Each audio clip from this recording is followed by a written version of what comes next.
Bismillahirrahmanirrahim. Assalamualaikum warahmatullahi wabarakatuh. Berjumpa lagi dengan Bu Anissa pada hari Selasa pagi hari ini. Semoga kalian, kita semua senantiasa dalam lindungan Allah Subhanahu wa Ta'ala. Walaupun kemarin libur, tetapi kita harus tetap semangat menjalankan aktivitas seperti biasanya. Untuk memulai pembelajaran pada pagi hari ini, marilah kita berdoa sesuai dengan kepercayaan masing-masing.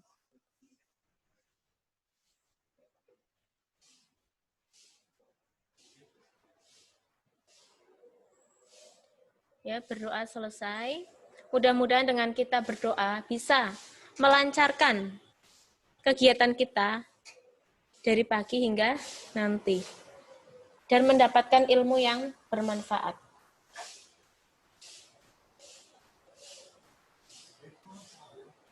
Ya, sudah mendengar ya suaranya Bu Anissa.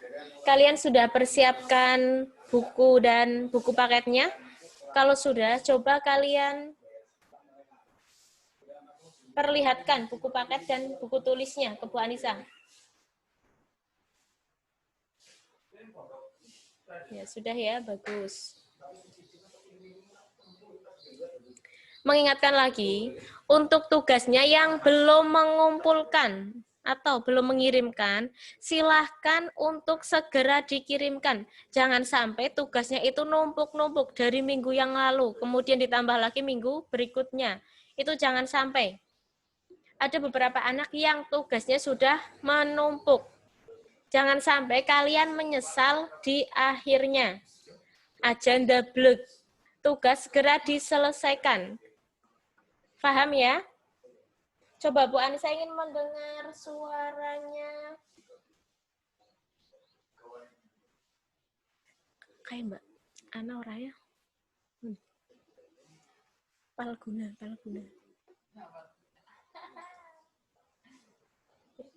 Palguna, paham ya? Bisa mendengar? Ya, Bu. Ya, dikumpulkan Bisa. semuanya. Ya. Terima kasih. Kita melanjutkan materinya yang kemarin tentang minuman keras, judi, dan juga pertengkaran. Tapi nanti di situ juga kita akan mempelajari hukum bacaan qalqalah. Mungkin kalian dulu kelas 7 pernah ya ada pembelajaran tentang qalqalah. Di kelas 8 kita akan ketemu lagi. Jadi aja sebelumnya yang belum bisa membaca Al-Quran, maka kalian harus belajar. Jangan sampai lah saya ngaji nanggone nyono cah TK, cah SD, kemudian kalian putus asa. Itu tidak boleh. Nanti malah kalian akan menyesal ketika sudah menjadi orang tua. Next.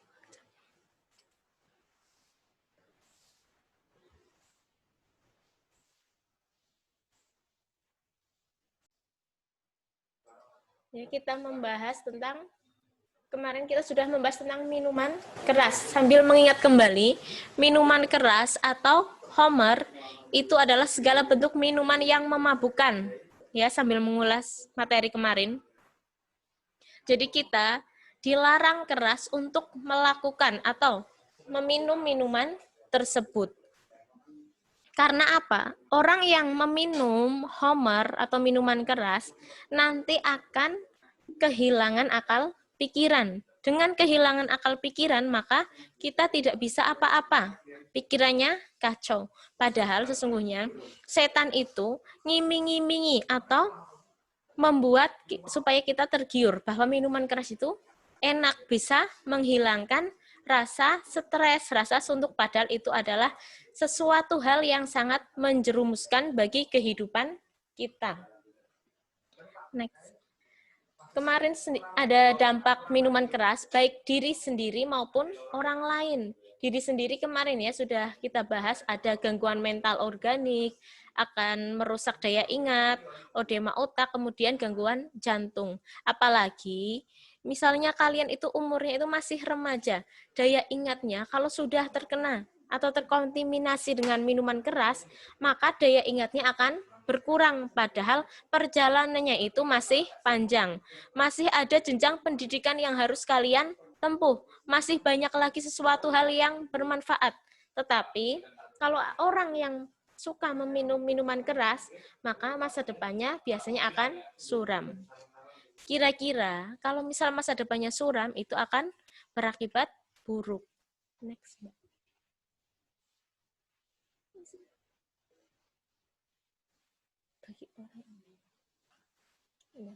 Kemudian dari lingkungan juga akan adanya dampak negatif. Keamanan dan ketertiban masyarakat itu akan terganggu. Jadi di situ masyarakat itu akan resah. Karena apa? Karena misalnya ada tetangganya yang suka mabuk-mabukan, pasti tetangga yang lainnya akan resah. Karena orang yang mabuk itu kan biasanya kan hilang akal pikirannya, bisa melakukan hal-hal yang negatif. Kemudian merusak generasi bangsa. Next. Kemudian ada jenis-jenis minuman keras, itu digolongkan menjadi 3, kandungan alkoholnya. Yang pertama, itu ada yang mengandung 1-5% alkohol. Itu tidak memabukkan, tetapi sangat berbahaya bagi tubuh kita. Aja durehane, orang gawe mabok, berarti orang apa. Nah, itu tidak boleh. Persepsi yang seperti itu harus ditinggalkan. Harus dibuang jauh-jauh. Kemudian golongan yang kedua atau golongan B yaitu 5-20% alkohol. Di situ ada wine, ada anggur. Itu apabila orang yang meminumnya bisa memabukkan. Golongan yang ketiga itu yang tingkat alkoholnya lebih tinggi. 20-45% alkohol. Ada bir dan lain sebagainya. Itu juga bisa memabukkan. Next. Ya, kemarin hukum atau dasar minuman keras dalam Quran surat An-Nahl ayat 67. Ini hanya mengingat ya. Kemudian di dalam Quran surat Al-Baqarah ayat 219.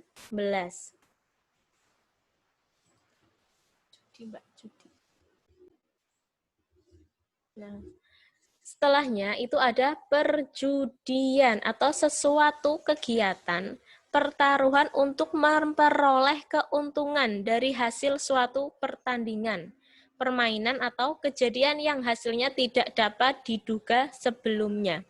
Jadi, judi itu sesuatu yang tidak diperbolehkan dalam ajaran agama. Karena apa?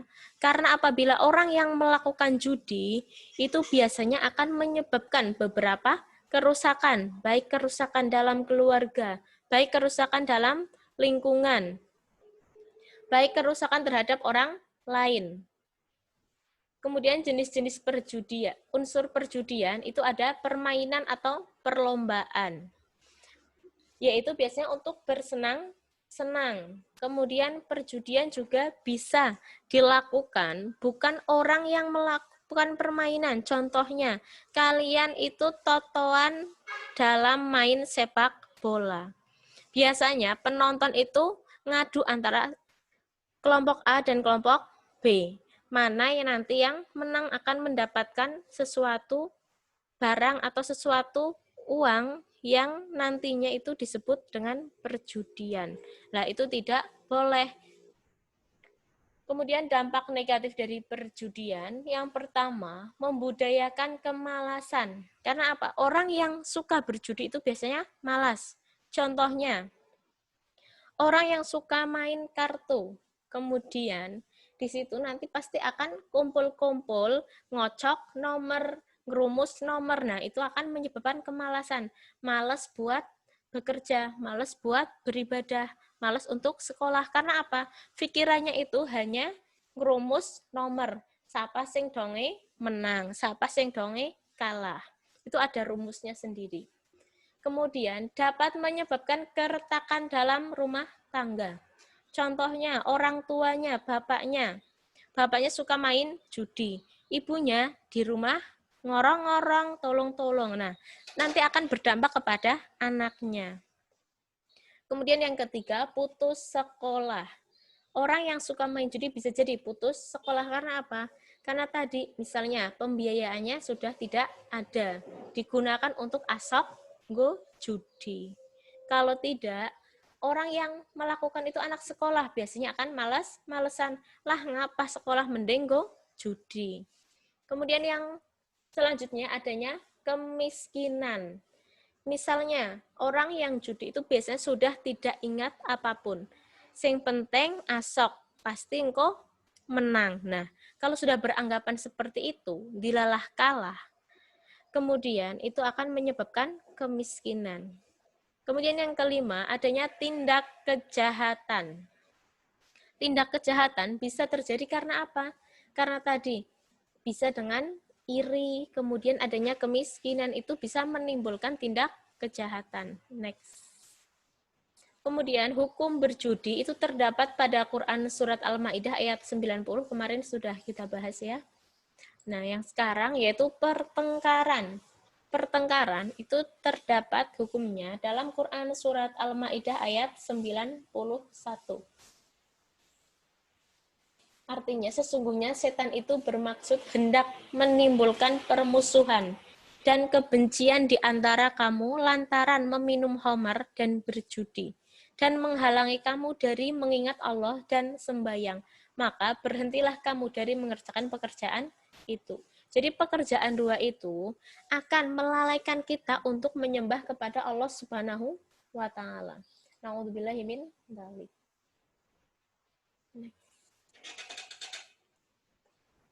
Ya, pertengkaran dan pembunuhan sangat dilarang. Larangan ini itu bersifat menyeluruh.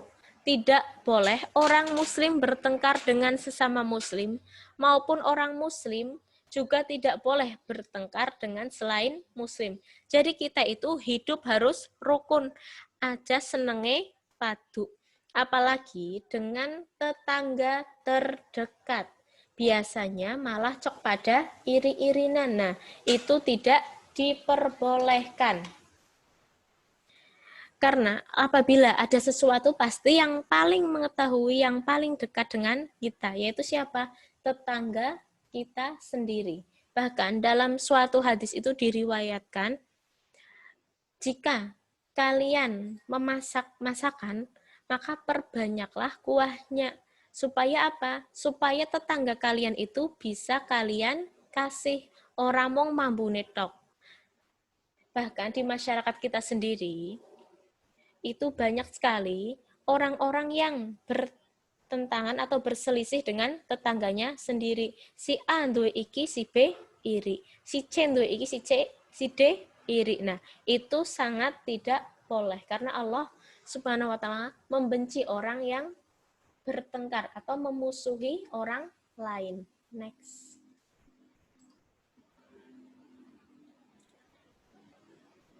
Nah, kemudian selanjutnya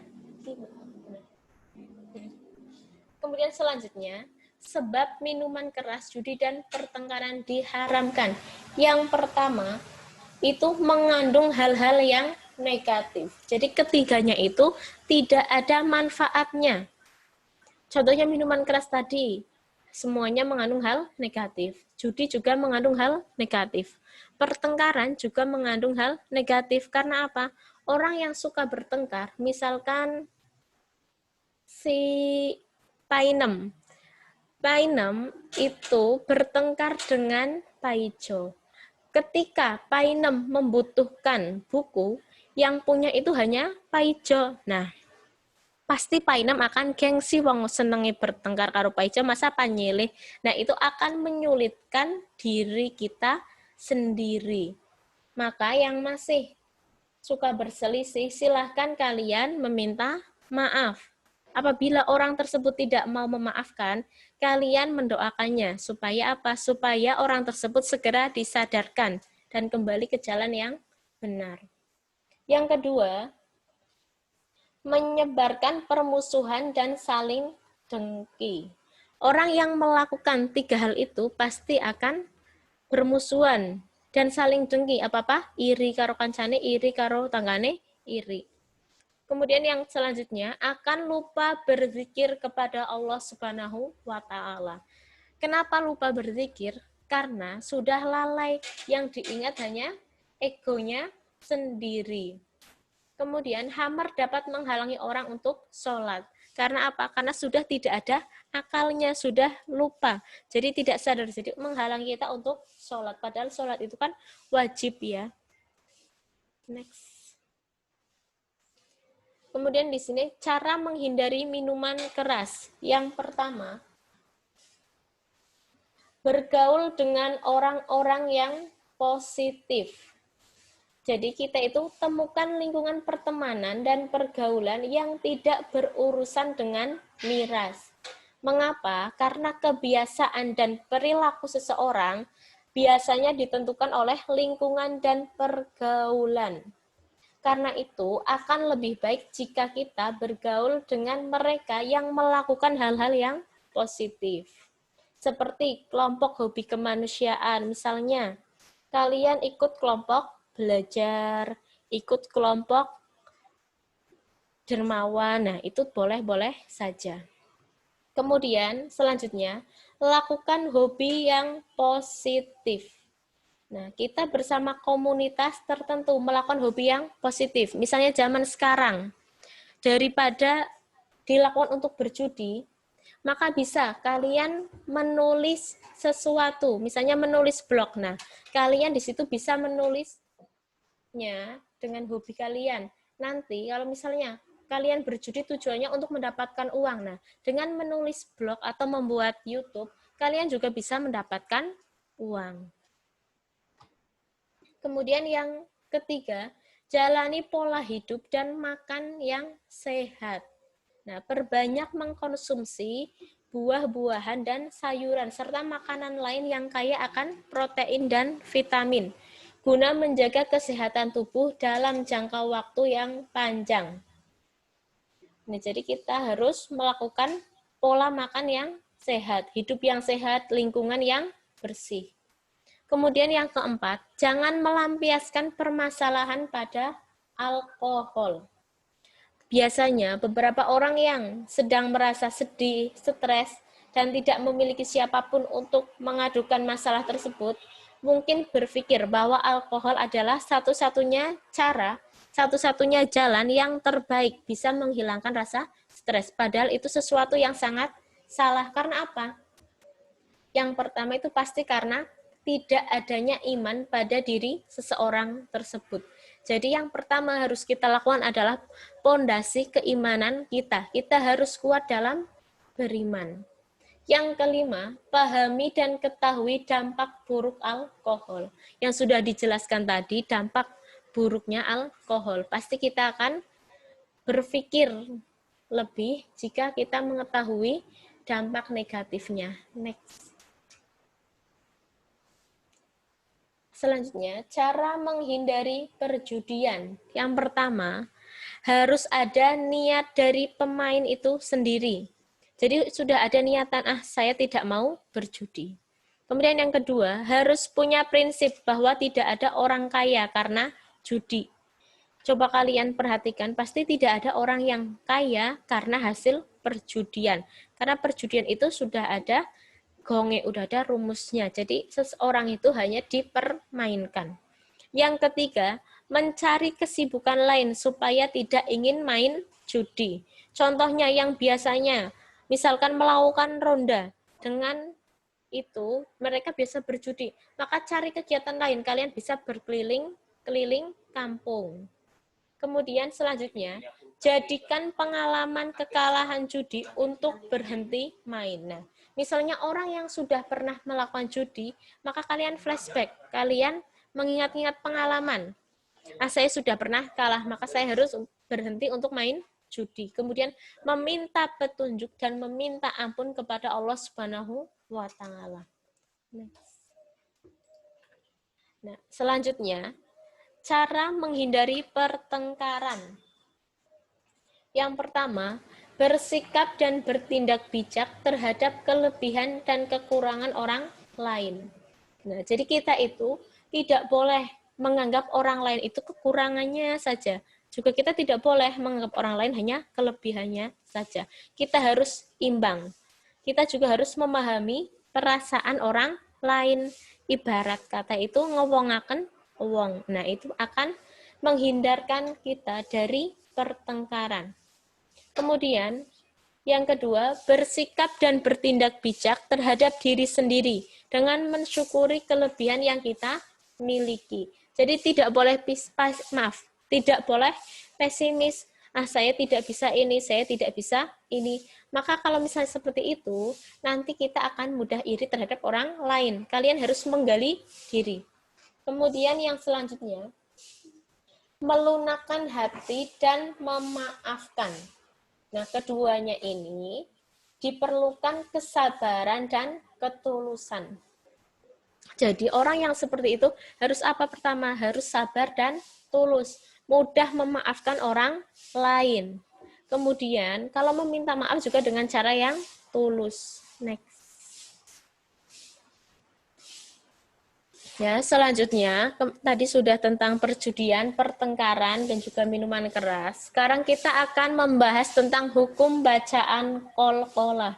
Mungkin kalian pernah ya belajar kelas 7, itu hukum bacaan qalqalah itu ada di semester 2.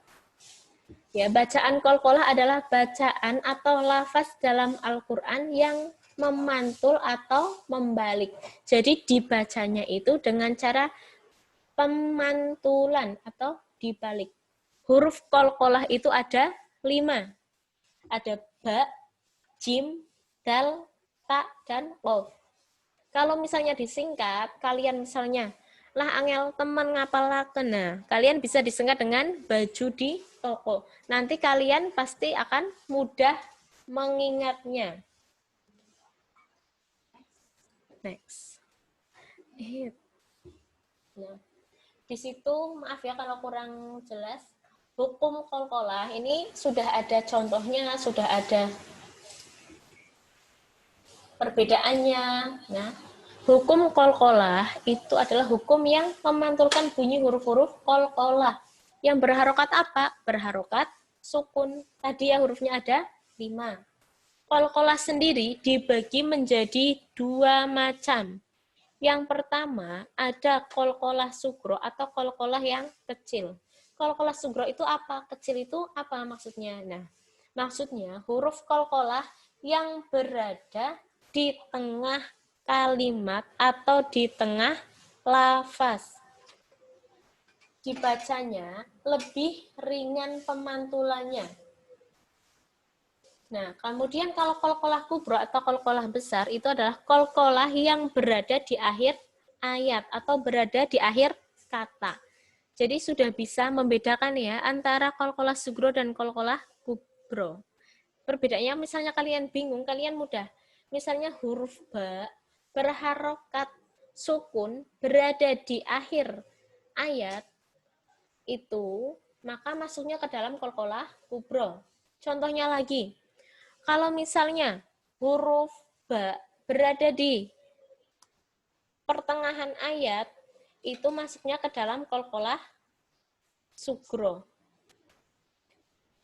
Kalau kalian masih bingung, Bu Anissa akan mencontohkan contohnya.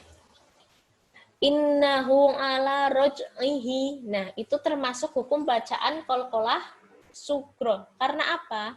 Karena jim berada di pertengahan kata. Bocah mbak. Ya, di situ contoh qalqalah sugro ada inna batsha huwa yubdi'u innahu ala ruj'ihi ya ayyuhan nafsul mutmainnah. Nah, di situ adalah contoh qalqalah sugro. Coba Bu Anissa akan bertanya kepada Renata Aulia. Bisa mendengar Renata, Mbak Renata? Silahkan dinyalakan volumenya, Mbak Renata. Speakernya dinyalakan. Ya, bisa mendengar ya? Nah, coba pada contoh yang pertama, inna batsha. Nah, yang mengandung hukum bacaan qalqalah itu pada huruf apa?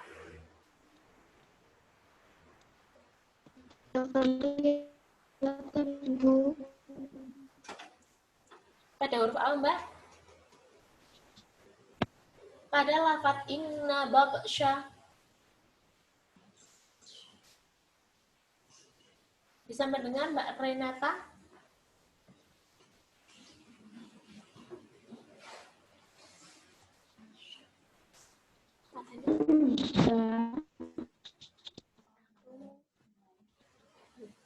Coba yang lain.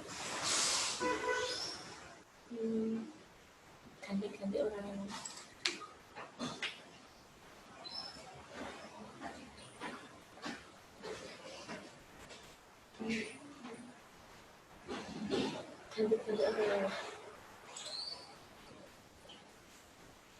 Muhammad Ridwan. Muhammad Ridwan bisa mendengar? Nah, pada contoh yang kedua, huwa yubdi'u. Nah, yang mengandung hukum bacaan qalqalah sugro itu yang mana? Dinyalakan speakernya, Muhammad Ridwan.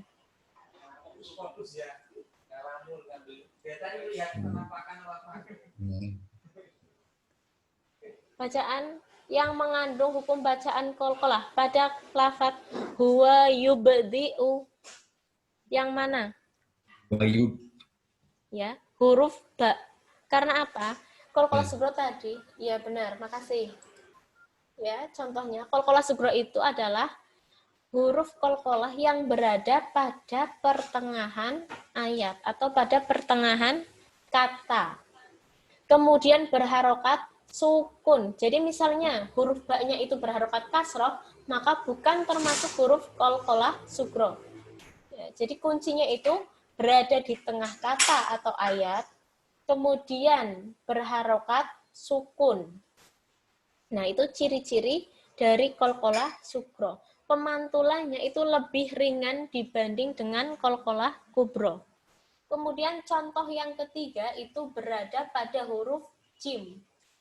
Contoh yang keempat, ya ayyuhan nafsul mutmainnah pada huruf to ya. Kemudian selanjutnya next.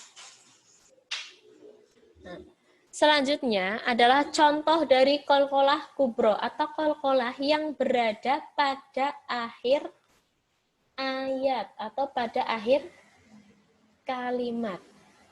Nah, di sini itu berbeda dengan qalqalah sugro. Kalau qalqalah kubro boleh berharokat kasroh, boleh berharokat domah, boleh berharokat fathah, boleh berharokat sukun, tetapi dibacanya itu dipantulkan. Contohnya coba dibaca Mbak Adini Alia. Coba dibaca Mbak Adini Alia. Contoh yang pertama, wa huwal ghafurur wadud. Gitu. Wa huwal ghafurur wadud. Bacaan qalqalah kubronya yang bagian mana?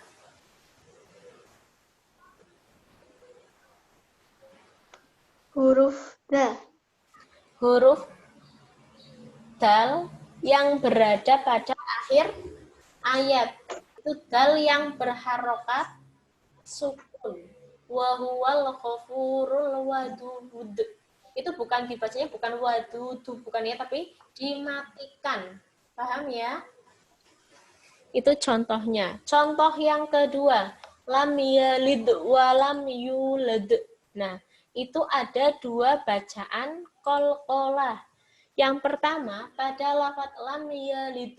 Nah, itu mengandung hukum bacaan qalqalah sugro.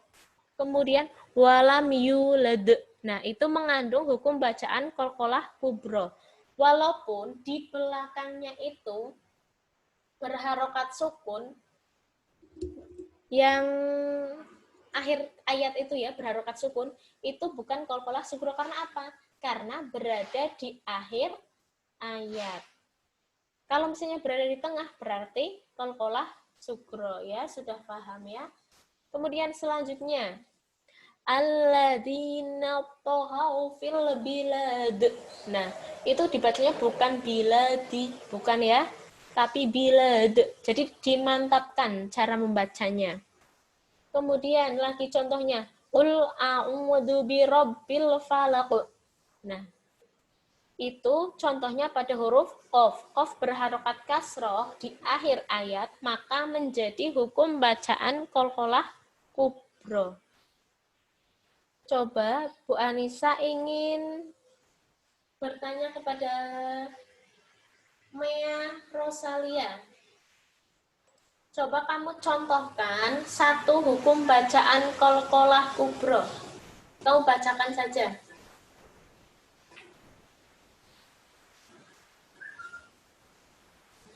Mea sudah mendengar suaranya Bu Anissa? Iya, Miss. Nah, coba kamu bacakan hukum contoh bacaan qalqalah kubro. Min syarri ma khalaq. Ya, bagusnya itu berarti huruf qaf ya. Next. Nah, contohnya di sini Bu Anissa mencontohkan pada Quran surat Al-Adiyat. Wal adiyati dhabha. Nah, itu mengandung hukum bacaan qalqalah apa? Fauzan Sandy.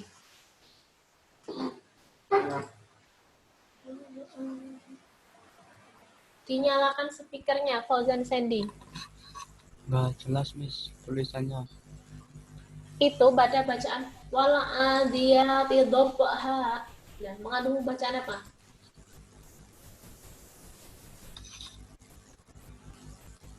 Sugro. Pada lafaz mananya? Ba. Ya, pada lafaz ba-nya ya. Dimatikan silahkan Fauzan Sandy speakernya. Ya, jadi pada surat Al-Adiyat wal adiyati dhabha. Nah, itu hukum bacaan qalqalah sugro pada lafaz ba-nya. Kemudian yang kedua, fal muriyati qadha, itu mengandung hukum bacaan qalqalah sugro. Pada apa? Pada lafaz dalnya. Fal mughirati subha. Nah, itu mengandung bacaan qalqalah sugro. Pada apa? Pada lafaz ba-nya. Ya, coba fikih jihan pada ayat kelima yang mengandung hukum bacaan qalqalah apa? Fa'atharna bihi naq'a, itu mengandung bacaan apa? Qalqalah sughra. Pada lafaz, pada huruf apanya? Naq'a. Oh ya, pada huruf qaf-nya berharokat sukun. Kemudian Bu Anissa akan bertanya kepada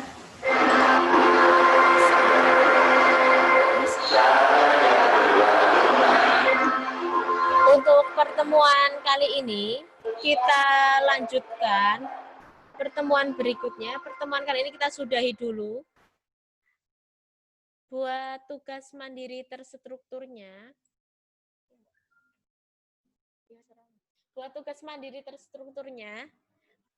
nanti Bu Anissa akan mengirimkan gambar ke kalian dan nanti kalian akan mengerjakannya. Jangan lupa tugas-tugas yang kemarin belum dikirimkan untuk segera dikirimkan. Karena Bu Anissa nggak mau tahu, nilai kalian tidak boleh ada yang kosong. Paham ya? Cukup sekian dari Bu Anissa. Apabila ada kesalahan mohon maaf. Sampai jumpa di pertemuan berikutnya. Dan selamat mengikuti pembelajaran berikutnya dengan baik. Cukup sekian, terima kasih. Wassalamualaikum warahmatullahi wabarakatuh.